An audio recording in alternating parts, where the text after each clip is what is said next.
my name is Kurt, and I'm going to tell you about the secret that my great-grandmother kept hidden for 71 years.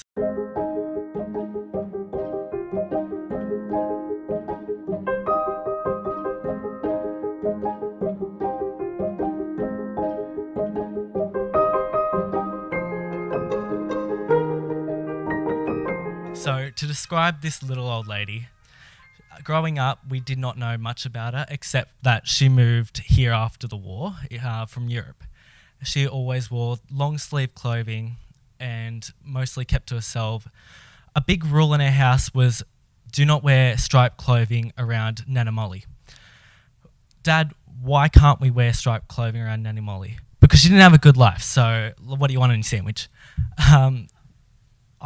Being the favourite great-grandchild, and she actually told me this when she was alive. I'm not just standing up here going, you know. So I spent a lot of time at her house, and, you know, she lived in Lisero, which is like middle of butt-fuck nowhere, and she lived right in the bush because she loved it.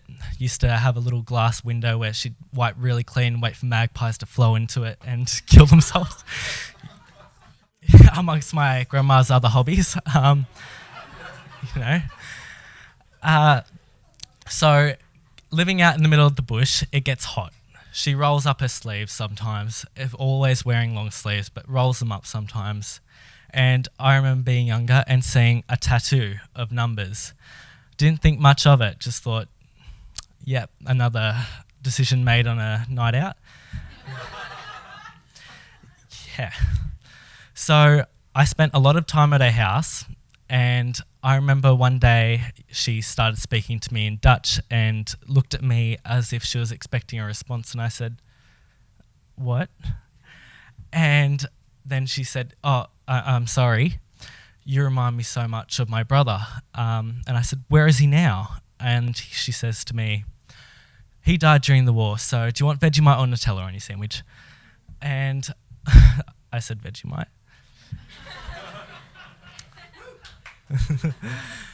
But as time went on, she eventually got older and older and eventually became riddled with dementia and got very confused at times.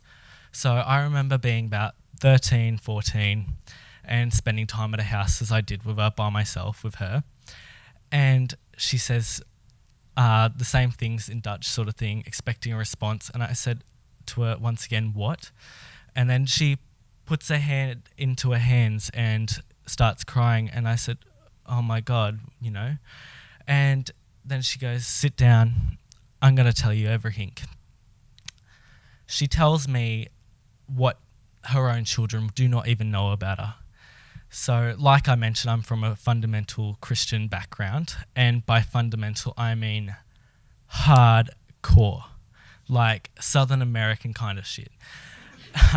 So I remember she told me absolutely everything about what her life was like in Europe and what became of it.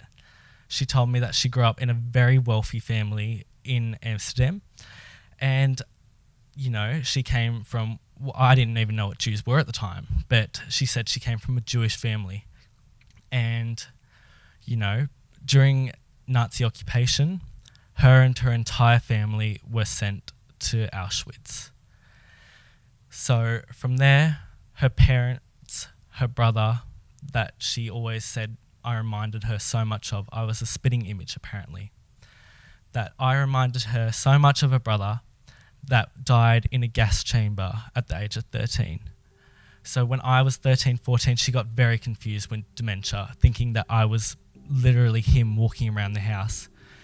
So she eventually told me absolutely everything, that she was sent to Auschwitz and she spent 14 horrifying months in the women's camp in Birkenau with her two sisters. Eventually, after, you know, enduring everything that they had endured and losing everyone that they had ever known, they were sent on a terrifying death march to Bergen-Belsen concentration camp. So my grandma always talked about how Bergen-Belsen was not like Auschwitz. It was just an overcrowded prison camp. It was disgusting, you know, decomposing bodies everywhere. And she said, her older sister had lost absolute hope. Her son had been murdered in the gas chambers along with her husband. And her sister used to talk about killing herself all the time, and she'd say, "No, let's go on. We're gonna make it." And then eventually she stopped eating, and she died of starvation in March 1945 in Belston Camp. So her and her other sister, Tatiana, they're both alone in the world. They had no idea that everyone was dead. Everyone was gone. And Tatiana and her made it to see the day on April the 15th, 1945, where British troops rolled into the camp and they liberated them. And so from there, lots of people were dying. The British had no medicine. They had nothing to give them. And so eventually, Tatiana, my grandmother's sister, died of typhus 3 days after liberation. From there, my grandma was completely alone. No one in the world. Nothing. And she might have survived the Holocaust, but her faith did not survive the Holocaust.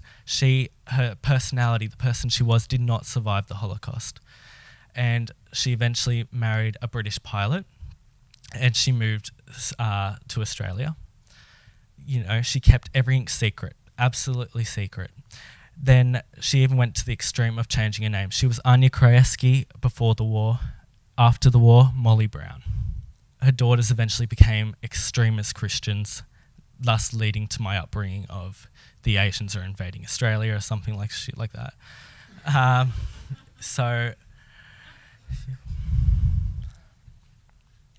when she died in 2015, I realised, because she once said to me that if you look down her family tree, you would go right back to the Hebrew slaves of Egypt, and you got Pesach coming up. So she said, there's all that lineage, and then there was just her that came out of these camps. Just her. So when she died in 2015, I felt like all that lineage, all that history is gone. It is completely gone. It died with her. Anya Krajewski might as well have died in Bergen-Belsen concentration camp in April 1945. So I took it upon myself to go on March to Living, and that is something I urge every single Jew to do at least once. And I walked through the gates of Auschwitz, and like I said, my grandma used to think I was her brother, and I remember walking through that terrible gate, holding my Mudrick's hand, and then she said to me, I said to her, "I can't believe I'm back here." I didn't even realise I had said that, and I had said it. But I walked through that awful gate, and I felt like I had been there before. And then when she died, once again, I felt like all that lineage, everything is gone. I can't let the Nazis win. I cannot let that die with her. I'm not letting that die of her. So I took it upon myself to convert to Judaism. And so I am in the process of it. I have been completely disowned by all my family. They said, if he wants to be gay, if he wants to be a Jew, then he can do it on his own. I live with my best friend and her family now. But like I said, I will not let the Nazis win, because then if I let that lineage and all that history and all that story die with her, then I've given her Hitler exactly what he wants, and he would have won. I'm not letting that happen. Thank you.